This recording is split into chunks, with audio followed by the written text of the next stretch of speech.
Hello and welcome to Dee-licious. I'm Dee and today I'm going to be showing you another of my favourite recipes because apparently all I have is favourite recipes. So today we're going to be making lemon curd.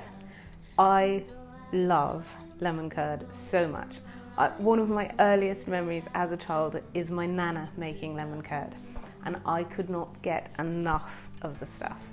It has a lot of uses. I mean, you can just have it on toast, which is fantastic. You can have it with cream cheese and toast, or biscuit if you're feeling particularly naughty, and it's gorgeous. It makes fabulous fillings for lemon cakes. And it's very, very easy to do, in actual fact. I'm going to be showing you the quick version, which is in the microwave.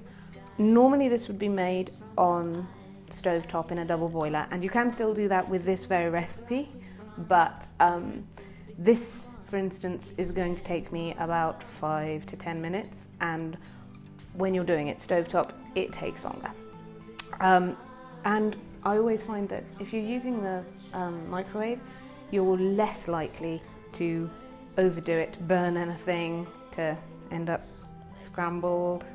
That's the worst thing that can happen, ending up with scrambled egg in your lemon curd, because this is a egg-based recipe. You're going to start off with, and this is also, I'm doing this in cups because to me this is a quick recipe, and the quickest way to do it is by cup measurements. So we have a ½ cup of freshly squeezed lemon juice. You can use already squeezed lemon juice, but to me nothing beats freshly squeezed. So freshly squeezed lemon juice.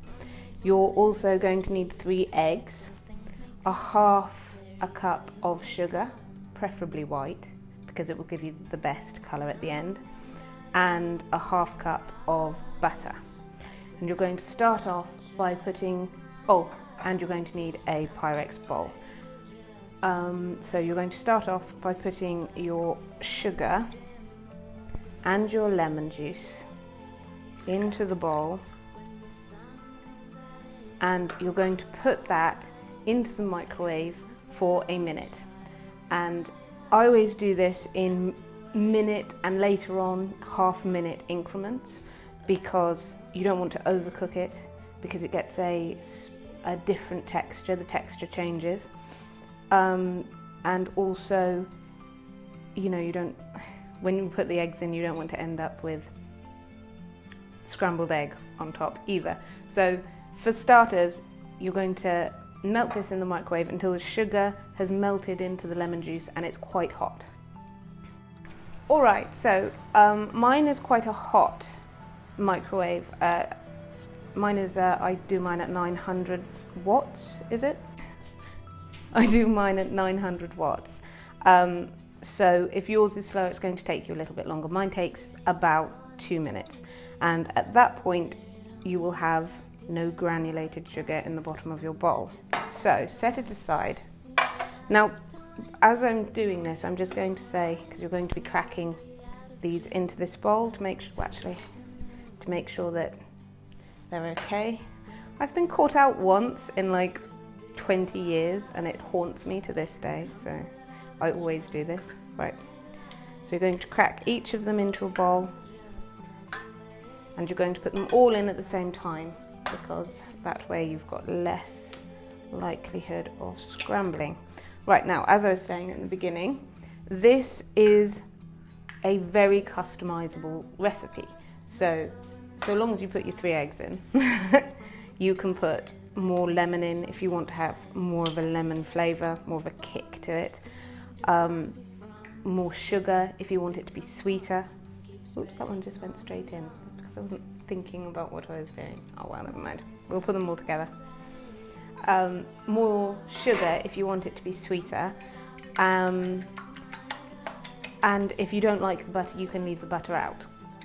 I make this recipe to my mother's specifications. My mum loves lemon curd, and she likes it quite tart, quite lemony, and she likes the creaminess that the butter adds. So That's that's how we have it. But you can quite easily change it up to your specifications, to what you particularly like. Make it once, and then you can decide, well, I think I'd prefer a little bit more sugar, it's not quite sweet enough for me, or I'd prefer more lemon. And you can do both of those things without it being a problem. Now, this looks so wrong, doesn't it? Tipping this in here. So you're going to end up with a very, very, very liquid, that's very watery consistency. And you're going to put this back into your microwave for around about a minute to 30 seconds to a minute. I think you can do a minute. That's what I'm going to do. But if you're a little bit worried that you're going to overcook it, just do it in 30-second increments the first time you do it, so that you can get the feel of what you're looking for. And this will thicken. I know it sounds odd, but it will. It will thicken up into this beautiful lemon curd texture. And in between, you want to give it a quick whisk, because that's what's going to make sure that everything stays together rather than separating and ending up with scrambled egg on top. So, back in the mic. Right, so here we are. This is now thickened up fabulously. You can see the texture has turned much, much thicker. It's very, very hot. When it gets like this is cooked. If you overcook it, like I say, the texture changes, and it's most noticeable when you're eating it that the texture has changed. It's sort of, I don't know how to describe it, almost powdery. In any case, it's fully cooked now. And you're going to want to drop your knob of butter in.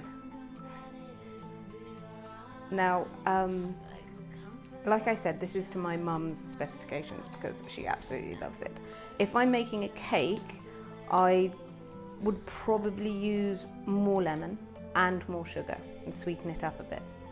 Not too much, because when you're making a cake, your cake is already very, very sweet anyway, so it's nice to have the zing. I like having the lemony zing. That's basically it. You've got homemade lemon curd, and it hardly takes any time at all.